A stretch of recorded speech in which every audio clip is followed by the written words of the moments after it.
Hey everybody, this is Kodak here, and boy have I got a treat for you guys today, because this year, my personal favorite cartoon series based on a franchise, one of the formative shows of my youth, is currently celebrating its 20th anniversary of premiering on Japanese television.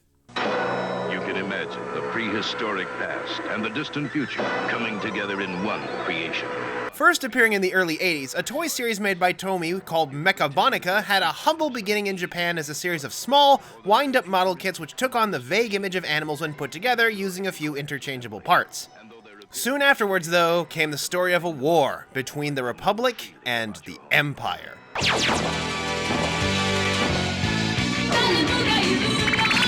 Newer, bigger toys were created, covered in detail and mounted with weapons. Bigger wind-ups were made, and even battery-powered robots were introduced, given the narrative direction of an arms race between the two armies, with the blocky gray and blue classic look of the Republic versus the black and red futuristic vibe of the Empire. These robots are actually biomechanical life forms, which humans managed to tame and use for combat, adding cockpits, weapons, and armor for their own ends. While portrayed as an arms race, the Empire seemed more willing to break certain taboos during the bot development, which sort of shifted them into being the bad guys. I mean, they're called the Empire, so that was kind of a given, but like I said, it gets more complicated than that. While Mechabonica was a modest success in Japan, it was an even bigger hit in Europe, where it was given a new name, a name adopted later by the Japanese for the huge gamble going into its 1999 relaunch. And that name was Zoids.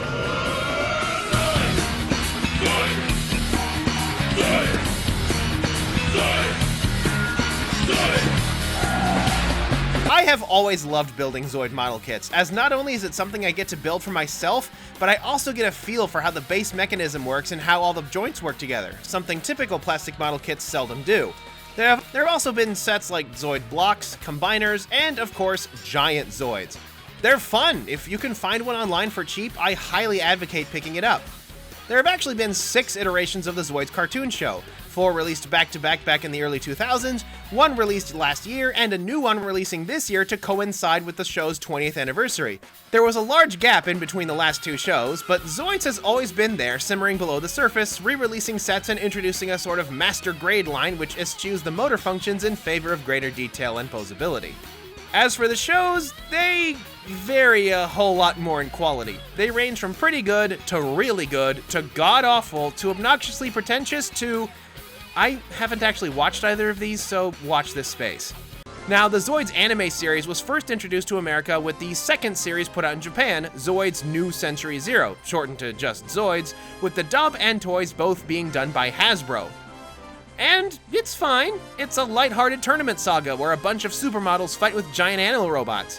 The fact that the story isn't that heavy or complicated means that it's easy to get into.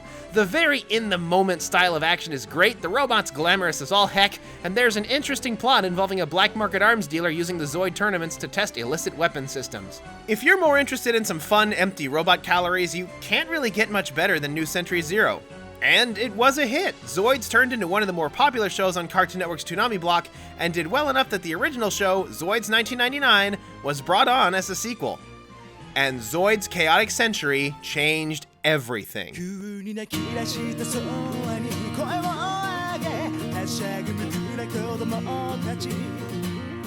Zoids 1999, or as it's known here in the United States, Zoids Chaotic Century, is my personal favorite merchandise-driven show ever created. This series, I love it. It makes me so happy. I actually kinda tear up a bit every time I hear the opening song Wildflowers, which was sadly dropped from the dub, although we do still hear its instrumentals from time to time. I have followed this series from the beginning and owned the full series on DVD back before big series compilations were a thing. It was a lot of money. I actually previously mentioned this series back in a video I made called 4 merchandise-based cartoons you've probably never watched, but I couldn't have been more wrong. To my surprise, a ton of people were nostalgic for this series, which definitely made me very happy. It's certainly a more lighthearted show for its genre of robot-themed modern war dramas, but it managed to handle certain situations with a bit more nuance than even some of the more grown-up, mature shows ever do.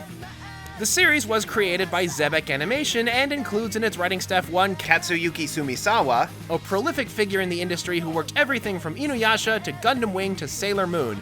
He's even credited with the screenplay for the Dragon Ball Z Bardock special. Despite technically being a reboot, the series directly uses the designs from the original 1983 line, with CG company Digital Frontier converting the model kits straight into computer graphics. And they look amazing.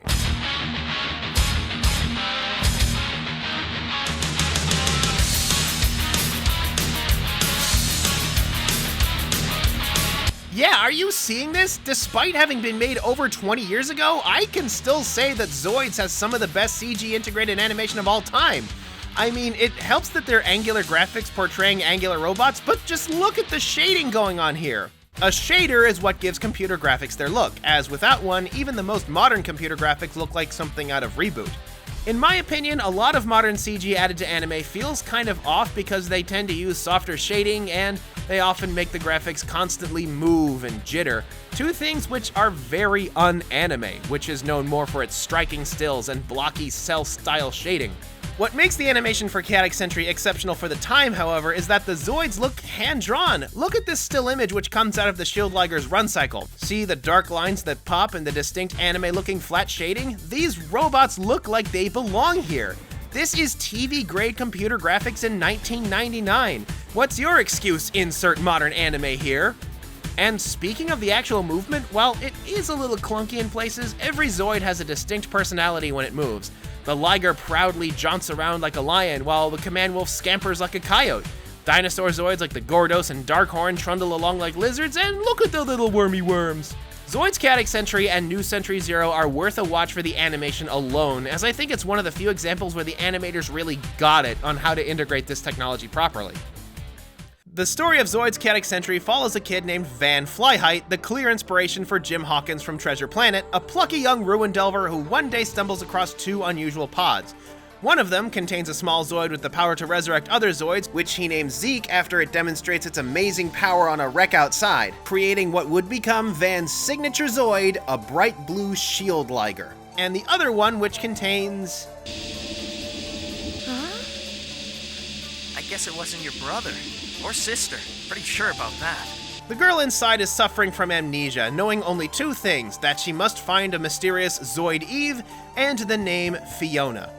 The first few episodes are pretty straightforward. Van tries to help Fiona find this Zoid Eve, or at least some sort of clue about it, while being chased by a group of bandits led by Rosso and Viola, as having Zeke around has put a huge target on their back, because, you know, who wouldn't want a Zoid that can bring other Zoids back to life? Van has a few fights and meets a mercenary named Irvine, and it seems to be moving towards a sort of Wild West style show full of wonder and exploration, but then the war happens. Soon after meeting Irvine, Van and Fiona meet a woman named Moonbay, who is a transporter of the wasteland. She drives a potato bug type Zoid called the Gustav, which carries some important equipment. Ammunition belonging to the Imperial Army. You sure don't make things very easy for yourself. Just doing my job. It's during this series of episodes that we learn that a war actually happened here on Planet Z a long time ago, with the land dotted by ruins of military bases and landmine-style sleeper Zoids which attack without a pilot, dangerous scars of a war long over. Ah, yes, war analogies are inseparable from the real robot genre, it seems. Quick aside here, when it comes to shows about giant robots, particularly those coming out of Japan, they tend to be divided into two different categories, super robots and real robots. While super robots are awesomeness-fueled, super-powered McEvil Fighter 9000, such as Voltron or the Megazord, where they almost seem to have a magical power to them, real robots are more like futuristic but mundane military vehicles and tend to delve more into the actual implications of modern war. The most famous of these series is, of course, Mobile Suit Gundam, which in 1977 shook the world by making the heroic Gundam robot fight against not aliens, not mysterious mutant cyborgs, but other human beings. Many members of the villainous Zeon Principality are portrayed as reasonable people who were drawn into an evil ideology. Even Char Aznable, a main character who joined the Zeon in order to destroy it from within, eventually gave in to their dangerous ideas, resorting to the same genocidal tactics of the previous Zeon in his final act. A tragic fall from grace if there ever was one. And while plenty of this sort of media, ones that show the hardships and suffering of war, are out there, few of them really tackle the issue of how such a war can happen in the first place, usually only yelling that question fruitlessly to the heavens or brushing it aside as some sort of inevitability. War never changes. Heck, it took Gundam itself nearly 30 years to even try to answer that question. There's a particularly chilling scene in Gundam The Origin where Zeon Commander Dozel Zabi, a normally honorable man, performs some serious mental gymnastics in order to justify committing war atrocities. But it's Zoids Chaotic Century which I think does this best. It has a solid anti-war message without the gore and human tragedy present in so many others. Now, don't get me wrong, there is a war in Chaotic Century, it's just that it's only 6 episodes long, less than 1/11th of the show's total runtime. It focuses less on the suffering caused by war, but rather on the slippery slope towards it, and in particular, how a political minority can convince a population surrounded by reminders of how bad war can be to launch attack on another country. After navigating these ruins and minefields left by the previous war, Van and co. come across what could be the start of another one at a place called Red River. The military tensions between the Helic Republic and the Gylos Empire, hey, remember those guys, have been simmering for quite some time, and now the forces of the Empire are performing deliberately antagonistic military exercises near the Republic border. You see, there's a political movement within the Empire led by Imperial Chancellor Gunter Prosen, who wants to start war with the Republic, basically out of a sense that they are entitled to the territory. The entire territory is the domain of our Emperor. Our enemies are nothing more than rebels usurping the land. But the thing is, not a lot of people in the Empire share that appetite for war, not the least of which is the leader of these particular Imperial soldiers, Karl Schubaltz. Schubaltz, a pedigreed officer, is fully aware of Prosen's designs and also knows that a war against the Republic is a losing proposition. There might also be the fact that he takes offense to the idea of his squadron being the one getting thrown into the wood chipper to get this whole war started, but either way, Schubaltz has no interest in playing ball. And here's how we get the first step of starting that war, otherizing. Everybody knows it's bad to hurt people, okay? But what if the people you wanted to attack weren't people? You see, in order to get around Schubaltz, Prosen has an operative named Marcus inside of his unit to sow discord and get that war started. But what is telling about the conspiracy between Marcus and Prosen is how they refer to the people of the Republic. Because, like I said, that's step 1 to starting a war against another group of people. You give them a derogatory title. Something like Feddies, Yankees, or in this case, from the Republicans, the rebels. Yes, he just referred to the citizens of a longtime sovereign nation as rebels. He even had to stumble over his words to get the code term right. It's a basic tactic. Otherize a group, then stoke fear about that group. Sure, your own population doesn't want to go to war, but what about the rebels? What if the rebels do something? Do it enough and you can build a loyal force of people willing to say stuff like this. There is no such thing as justice during a war, and there is no such thing as civilians among the rebels. Yikes! Using the bandits from episode 1, Marcus launches a false flag attack against the Imperial troops, which causes both groups to start fighting. Our heroes then get immediately drafted into a desperate plan to destroy a bridge in order to cut off any support the Imperial troops could get. Which, ironically enough, is actually one of the funniest moments in the show and also a really good example of the dub work that went into it. You see, in order to get those explosives to the bridge in order to destroy it, Moonbay and Fiona have to use a ruse, and as part of this ruse, Fiona is only allowed to repeat a single sentence. My sister's getting married today. But what follows is a series of pratfalls and scenarios where the meaning and intent behind that sentence keeps changing. It's a masterclass in situational comedy, and I recommend watching the episode for yourself. Actually, upon further investigation, this turns out to have happened later in the show during another time that the group had to blow through an Imperial checkpoint, but I couldn't find anywhere else to put it in the video, so just roll with it. But the plan succeeds, the bridge is destroyed, and Schubaltz takes the opportunity to retreat. It's worth noting that this here is a bit of a minor miracle, as both commanding officers recognized the situation for what it was and managed to end the fighting. But if either officer had been any less intelligent or any more bloodthirsty, then this could have gone way, way worse. But didn't this already go really badly? Didn't a ton of people just die here? I mean, look at this! Well, that's never really addressed directly, but it was given a hand wave in an earlier episode with the combat freeze. No! My combat system is frozen. Same here. When a Zoid takes enough damage, its combat system freezes like an old Microsoft computer where the Zoid goes into shock and cannot fight anymore. Sort of the giant robot equivalent of fainting Pokemon. So, like how old cartoons always had to portray people parachuting out of planes and jumping out of tanks before they explode, so too does the combat freeze add plausible deniability to the fates of the people inside these machines. Not to say that the series is free from death, though. There are definitely people who unquestionably get killed, including Marcus.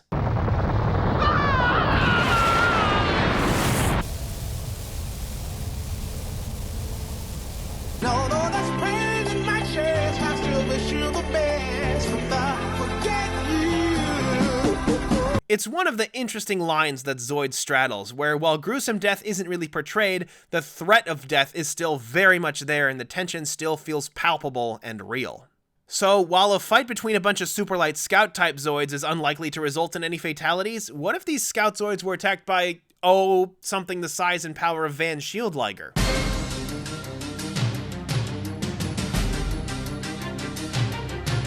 Crap, actually, you know what? We're just gonna put this guy on the back burner for a little bit because I have neglected to talk about the most important part, our characters. Our core group consists of the bright-eyed Van, the naive Fiona, the brash Irvine, and the snarky Moonbay, along with team pet Zeke. The four make a nicely diverse cast, where each character has a vastly different outlook on life, perfectly portrayed in a scene where none of them can really agree on why a war would start. Why do they want to have a war? Because the enemy's coming after them. It's not as simple as that. If there weren't any wars, the poor soldiers would get all bored and rusty. No, that's not it. War is all about money.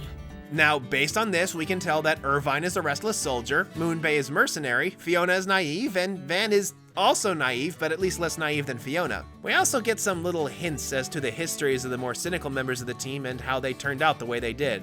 And all of them are charming in their own way. Van has a lot of energy, Irvine's got a bunch of cool tech, Fiona's a goofball, and Moonbay... Transporter of the wasteland. You know, I actually think her terrible singing adds to her appeal. We all know that one guy who loudly sings off-key during road trips. Honestly, it's little things like this that make these characters feel like real people rather than stereotypes, which, considering Moonbay is supposed to be a Native American in a show made in a country that doesn't have the best track record in portraying people of color, is sort of a minor miracle. While Van and Fiona do rely a lot on the experience of Moonbay and Irvine, Van's Shield Liger is by far the strongest Zoid the group has going for them, so they all depend on each other. But it's how Van and Fiona affect those around them that is the most striking. While people like Irvine and Moonbay are jaded and cynical, accepting war as an inevitability, the more naive pair believe that war can be averted. Sure, it doesn't seem possible, but you don't know if something is impossible if you don't try, something that is highly symbolic of Van's growth as a character. Van tends to accomplish incredible things simply by daring to give them a shot.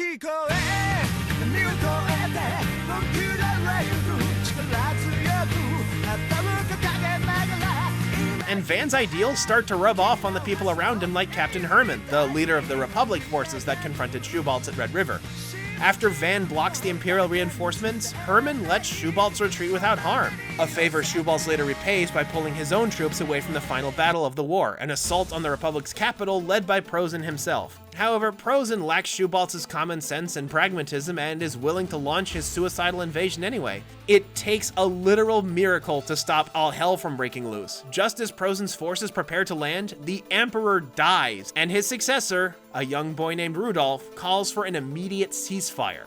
And so, with Prozin's army forced to retreat, we go out on a high note with the war ended and everybody living happily ever after. Wait, this is only episode 18 out of 67. Oh, this show's gonna go there, isn't it? You see, this is another nasty habit of a lot of media about war, where it just up and ends after the final battle. And while this does allow the series to conclude in hopeful triumph, it also ignores a lot of the greater questions about what comes after war is over, something that every pretentious reviewer on the internet will eagerly point out and jab their finger at to proclaim how smart they are.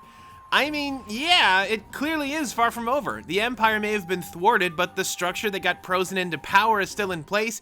He still has a huge contingent of loyalists, the mercenaries the Empire hired haven't been paid, Fiona has yet to find Zoid Eve, and Raven is still at large.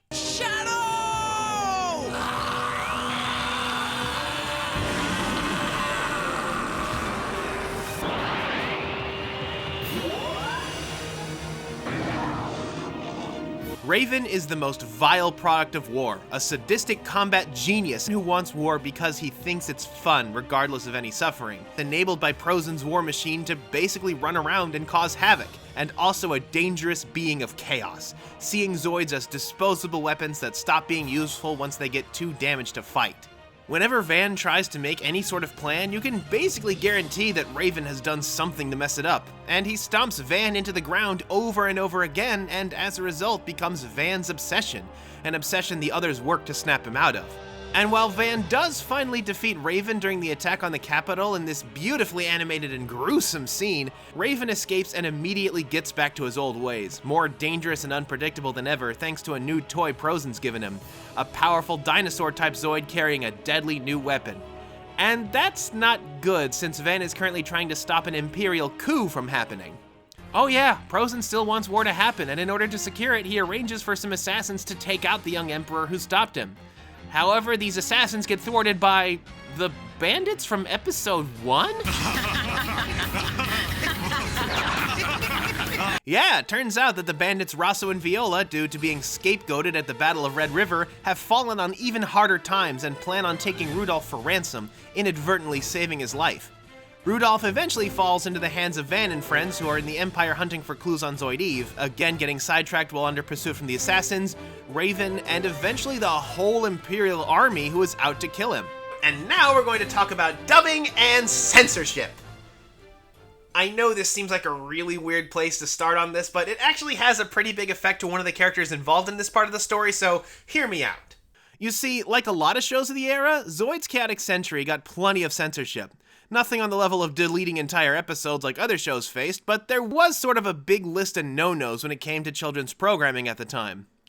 Those things are, of course, nudity, the sight of blood, alcohol or drug use, using a gun to threaten or aiming a gun at the camera, and the sound of screaming children. And on behalf of anime fans everywhere, I would like to personally thank the board for censoring the annoying young children out of our anime.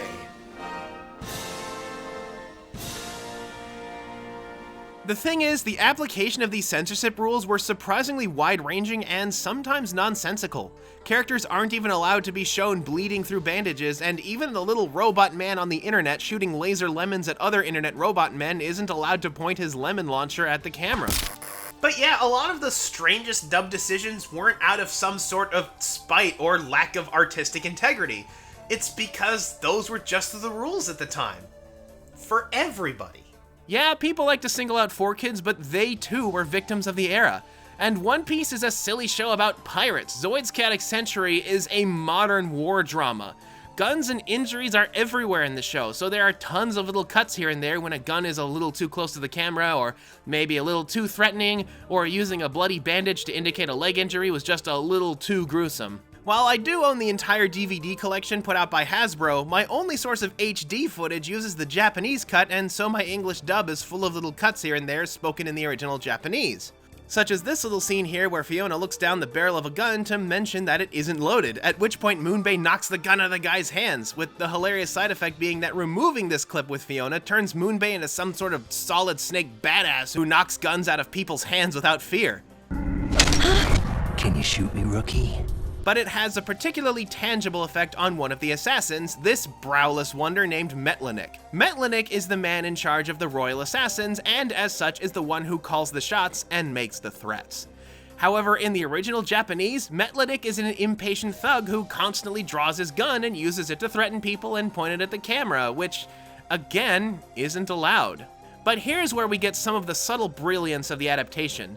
We're chasing the suspected murderers of the prince, so move! You shouldn't yell so much, Seepers. Move! I just don't feel the love, Captain. Now, as an early 2000s mass production dub job, the work can be a little spotty. Through the desert line. Again, I actually think that's an improvement. It is otherwise exceptional for TV grade work. The characters all have proper and distinct voices, and the script, for the most part, is a spot-on translation. But where the dub earned my respect was with how they treated Metlynic. Without his gun, how could they make him a palpable threat? Where's the Imperial ring? You fool. Maybe your friends know where it is. Huh? Metlynic in the dub has a subtle, menacing voice, which makes him intimidating just by talking. You don't want to make this guy angry enough to pull his gun on you. It turned Metlynic from a random goon into a cunning and intelligent villain, and all it took was a different tone of voice. It's one of those simple but brilliant changes that is nearly up there with Indy just shooting the guy. Oh, whoops, that's gun violence. Here, let me fix that. But the story actually gets pretty chilling. Turns out that Captain Genocide over here is the leader of another group of Imperial soldiers who have been drawn in by Prozen's demagoguery and are actually willing to murder a child to see their movement come to power. A movement that is also currently trying to duplicate the Zoid that brought the original apocalypse, the Death Soarer. And anybody else would have seen this as the natural culmination of human conflict, but not Van. Even in his darkest moment when his shield Liger is killed by the awesome power of Raven's new charged particle gun, Fiona reveals her true power and her nature as an ancient Zoidian, telling Van that his persistence and optimism up until now had taught her the value of daring to try against what seemed like impossible odds, and finding out what is really important in life. And so, through their combined efforts, the shield Liger is brought back to life as the Blade Liger.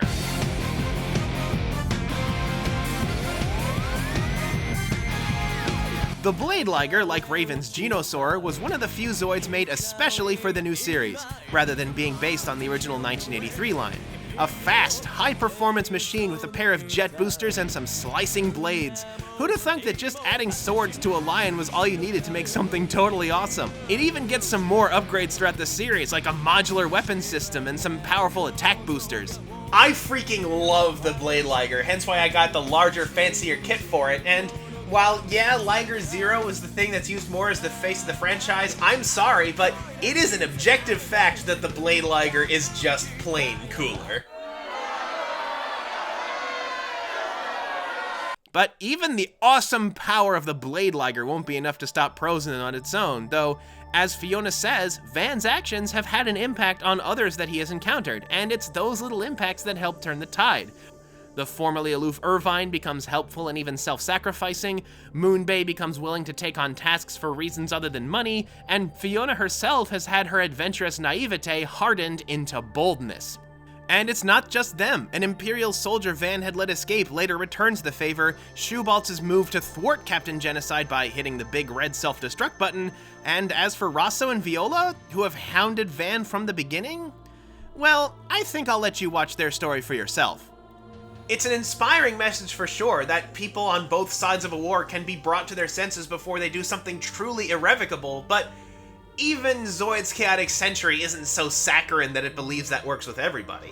I know I praised the Lego movie before with how Emmett manages to get through to Lord Business with just his words, but I admit the first time I watched it, I found it a little idealistic. Because, as history has shown us, there are such things as completely unreasonable people. Prozen and Raven are both narcissistic and lacking in self-awareness, constantly trying to deflect blame for their own failures elsewhere. They'll blame the Zoid, or the Republic, or Van, and even when backed into a corner with nothing else to blame, will simply yell, "Why?" to the heavens without an answer. Not every villain needs to have a deep and compelling backstory. Sometimes, people are just horrible. Go, go!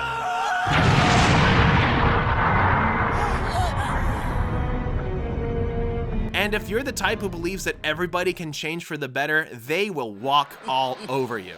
I think the brat should go next. Fiona even tries to give a Talk No Jutsu style speech to Prozen and it just bounces off. Though another thing Chaotic Sentry does is portray that sort of narcissism as an impediment to growth, because while Raven is a powerful and chaotic fighter who easily toys with Van in their first few fights, in their final confrontation before finally getting Rudolph back to the Imperial capital, the once Zeke-dependent and unskilled Van manages to figure out how to stop Raven's charged particle gun all on his own.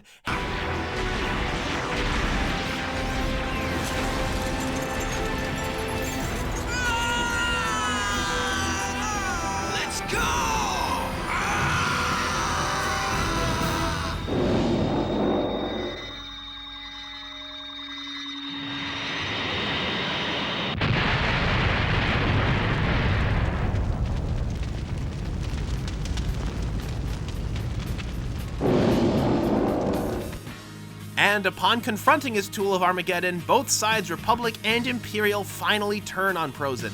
I guess unleashing a weapon of mass destruction on your own capital was enough to wake most people up.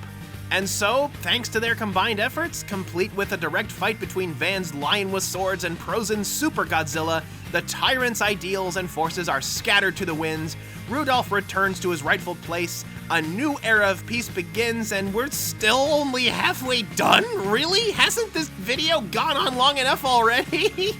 But the thing is, we've actually finished what I consider to be the best part of the show. The second half, known as Guardian Force, uses that most beloved of narrative devices, a time skip.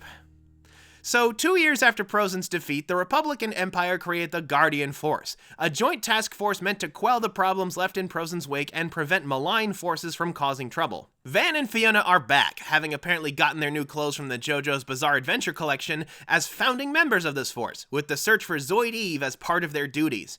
And while the passage of time does mean that the two are now a lot more competent and bold, heck, even Fiona constantly takes people by surprise with how fast she will take action on something. Nobody move. I've got an organoid and I'm not afraid to use it. It does mean that a lot of their innocent charm is gone, and this isn't helped by something that every story needs. Don't you do it. The love triangle. This is Marty Thomas Shoebaltz, who is Carl Shoebaltz's brother, was one day Andy Bison, typing on a beak. Since Van and Fiona aren't funny anymore, the role of comic relief has been handed to a new character whose Zoid uses a fake organoid AI system called Beak to fight. His character traits are believing in the power of science, trying fruitlessly to court Fiona, and constantly getting his butt handed to him. Thomas is a bit of a drag. I guess he's here because everybody else that we met from the Empire was a bit of a buzzkill and we needed somebody to put the joint in joint task force, but he definitely feels like the third wheel of this group. Leave the rest to me. Target! He's managed to target us by mistake. Yeah, I'm not a big fan of Guardian Force, but that's not to say that it's bad. There are still plenty of really good fights in action. As much grief as I gave the D-Bison, its limit break is still really cool, and the battles make the most of the Blade Liger's expanded moveset.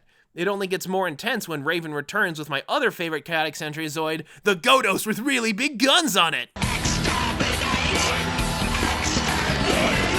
I mean the Geno Breaker, an evolution of the Genosaurer carrying close combat weapons specifically meant to counter Van's Blade Liger. There are also a lot of really good character moments, like in episode 37 where Van and Fiona's bond of trust is seriously tested, both being manipulated by a new minor villain, another ancient Zoidian named Reese, whose organoid causes mental effects, hypnosis, and hallucinations. The introduction of the lightning Sykes also acts as a great character punctuation. For who? Again, I'll let you find out on your own. But as for the whole of Guardian Force, its main plotline is a bit lacking. You see, what has happened is that many of Prozen's former followers, including Captain Genocide, have fallen under the sway of a man called Hiltz. And Hiltz is kind of the malignant tumor of Guardian Force. While he can certainly be a situational threat in places, he is hardly the ideological one Prozen turned out to be.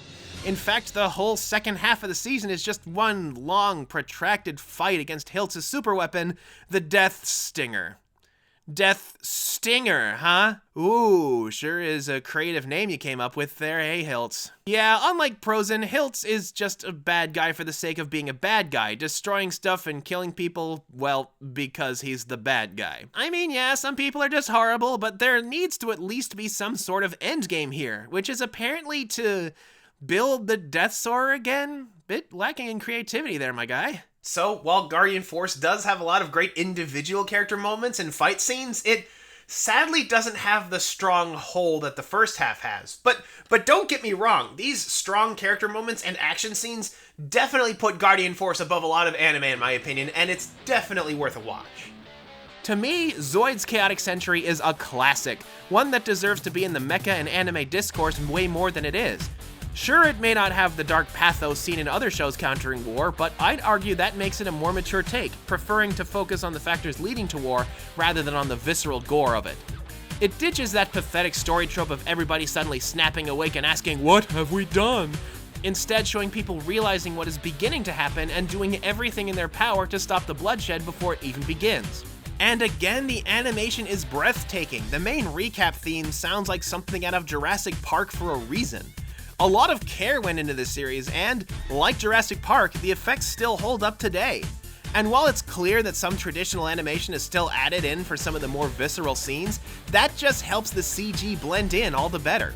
The folks at Digital Frontier deserve an award for the work they put into this series. But yeah, Zoids Chaotic Century was a solid follow-up to Zoids New Century Zero, and the toy sales and popularity remain strong, so why did it suddenly give out?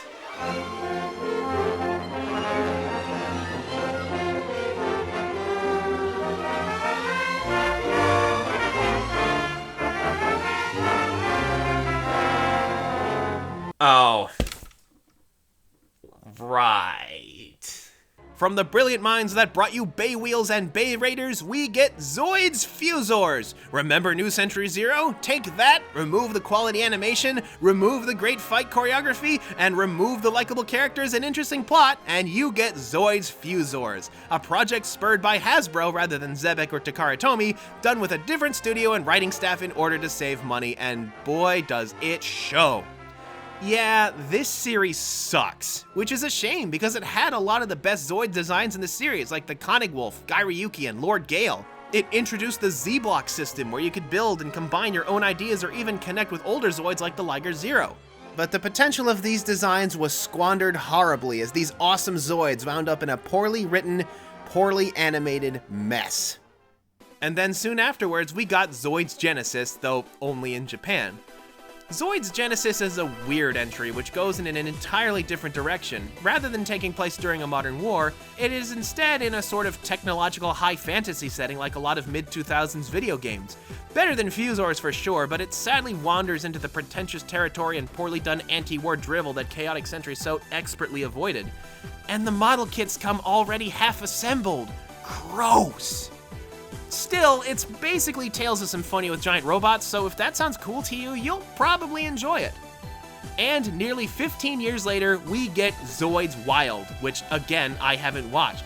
The name clearly invokes the idea of the wild Zoid, a concept that's been there from the beginning, where Zoids are more like domesticated animals, like dogs or horses. You put a saddle on a horse, you put a cockpit on a Zoid. I'll look into it and get back to you with what I think, and apparently it's getting a sequel series this October, so we're just gonna have to see what that brings. So yeah, that's Zoids Chaotic Century, the series that instilled me with the idea that a cartoon show can be more than just a glorified toy commercial. That they can, in fact, tell smart stories that tackle serious issues while still reveling in all sorts of cool robot fights that make you seriously want to buy the toy versions.